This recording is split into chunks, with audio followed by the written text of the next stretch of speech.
Hey YouTube, long time no see. Thought I'd catch you up on this morning walk before I head to work. Let you know some of the best winter clothes I've got.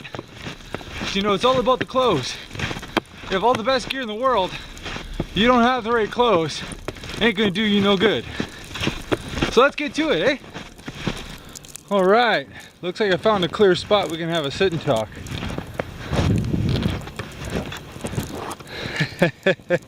Yeah, it's coming down a little bit right now. Let's see if I can keep the camera clean.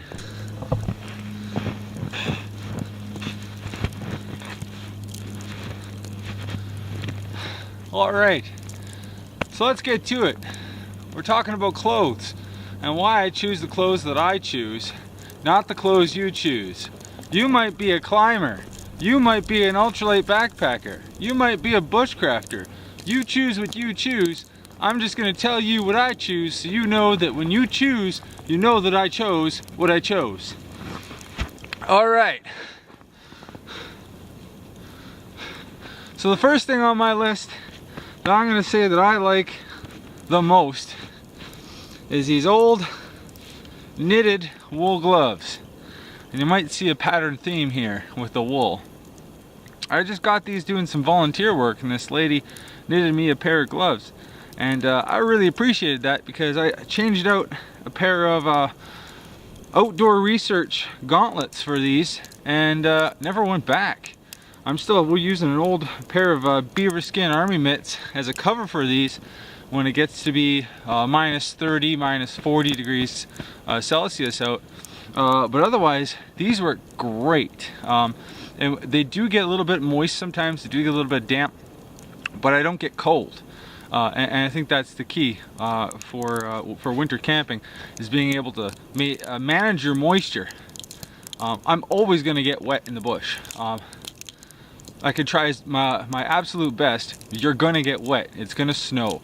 It's going to get hot or cold, and you're going to work hard and sweat. There's always going to be moisture battles.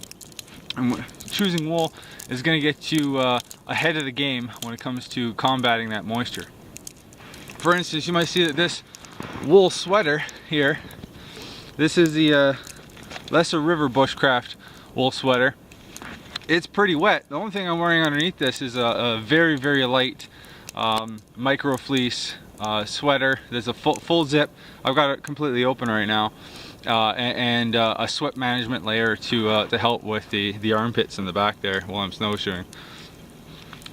I'll take this off so you can see me. I've also got the exact same thing on the bottom here. I've got a sweat management layer, and then I've got a wool pant, as you can see. And yeah, this happens. This ain't gonna happen with my snowboarding pants or with an oilcloth pant. I'm not gonna get this snow build up here, but I'm not gonna get wet. It's like minus 5 Celsius right now, so it's really hot out. And this isn't Gore-Tex, right? Like, I'm not gonna stay bone dry underneath. But when I'm wearing Gore-Tex and I'm working hard, I'm going to end up sweating. A lot of climbers will talk to you about management layers and how to deal with that while climbing. And I bet you, most of the guys I know agree with me when they say that they're gonna wear a merino wool layer underneath so they don't get cold. And they're gonna wear a hard shell over top while ice climbing for sure. They're gonna wear like a Gore-Tex shell. But that's pretty specific to climbing. That ain't gonna do so well when you're in the bush next to a campfire. You're gonna get burnt, right? You're gonna ruin your $300 jacket pretty quickly next to a campfire. So if you're at all a campfire guy, like I am, I'm always around the campfire. This is what I want to wear, absolutely, and it breathes. My heat escapes from this, right? My body heat will escape from wool. Hey Toots, that's a bad thing. I want my heat to stay inside. No, you don't. You want to breathe. So I recently, about last year, this is my second year with these mucklucks. These are a pair of Steger mucklucks that I've got on here. Now the interesting thing with the Steger mucklucks is sometimes I can actually see the heat evaporating from my boot. Now my feet don't get cold when that happens. But I'll tell you what does happen is the moisture escapes from my boot. The moisture is leaving my boot. The moisture is leaving my body when I'm wearing wool and I'm wearing this hide. Oh, the dog sees something.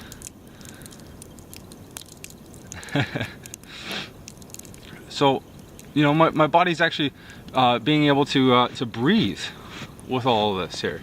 I see I'm getting a little snow buildup as I sit still here.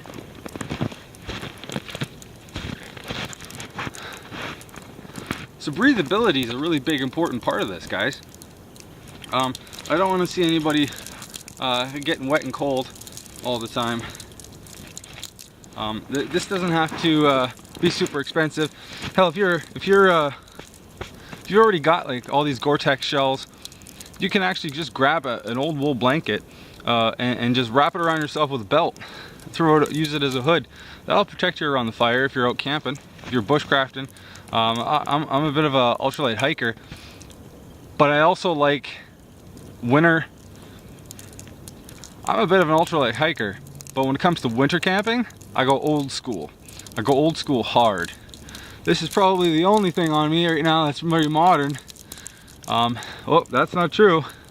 I got these new Faber snowshoes, the Mountain Pros. I've had those for about 6 years. I swap those periodically with my my traditional snowshoes. I have a pair that was made by Faber as well. Super nice snowshoe. I just use a basic rope binding that I've made myself on them. Just to keep things simple, I can repair it myself. I don't have to worry about anything like that. And I like the snugness that it gives me with the rope binding. Shall we continue? You want to keep going for a walk? The dog wants to walk.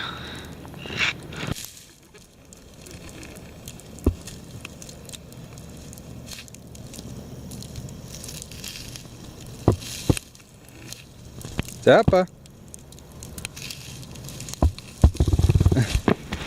Hey, so Toots, since you like traditional so much, why are you wearing those fancy dancy new snowshoes and not the traditional ones, huh? Yeah? Hey, well, good question, person over there. So, this is already a snowshoe trail. And most people don't wear traditional snowshoes. So when you're trying to walk in someone else's ruts, when they've got a modern pair of snowshoes, which are traditionally, which are quite a bit skinnier, the trail is narrower. I think I heard that word somewhere before, so it must be a real thing.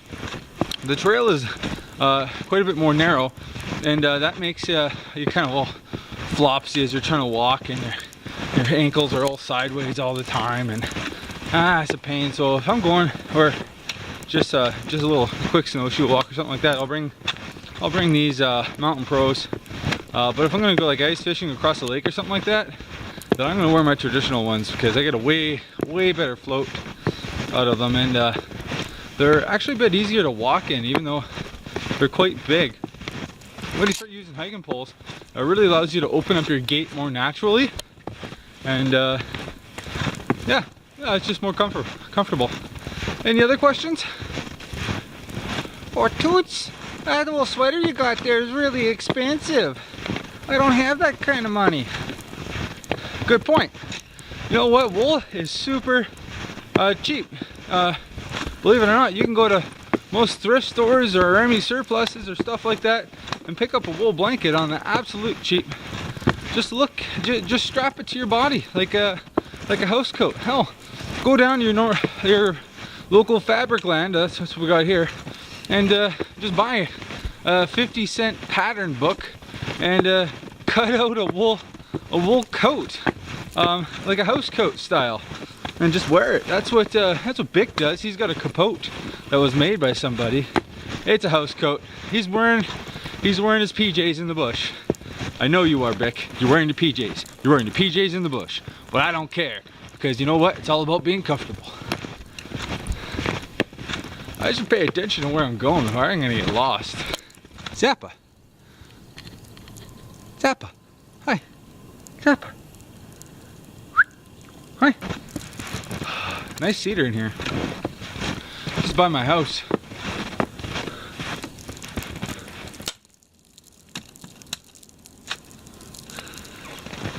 Oh, a little bit of fort there someone's been building. That looks pretty old. Oh, nailed together. Well, that's fun. Honestly, I hope it's just some kids and stuff like that. Not enough people get out in the woods. Not enough. Mind you, that's how I make my living, is people not being able to get out there. So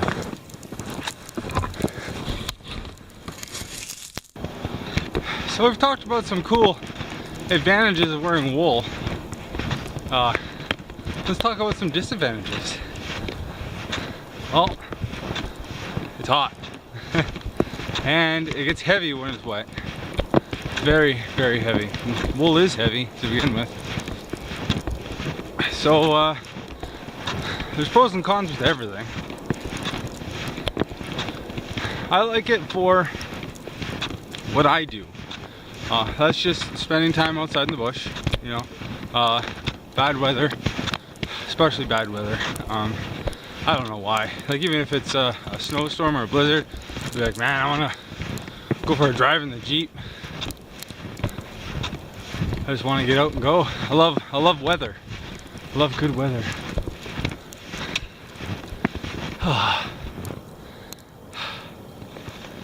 Can you believe this is just like 2 minutes from my house? Yeah, I consider myself lucky. Oh, dog gets a good walk. Like, I've been training him to be a service animal, specifically to work with people that have physical or mental disabilities, to be a companion. To be more precise, I want him to be a companion animal. He's digging away at something.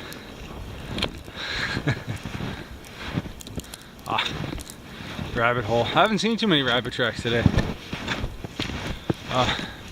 That's too bad. I kind of wouldn't, kind of like to snare a few. Maybe teaching some students at the aviation college. Not teaching them, I'll be instructing them and marking them on their snares.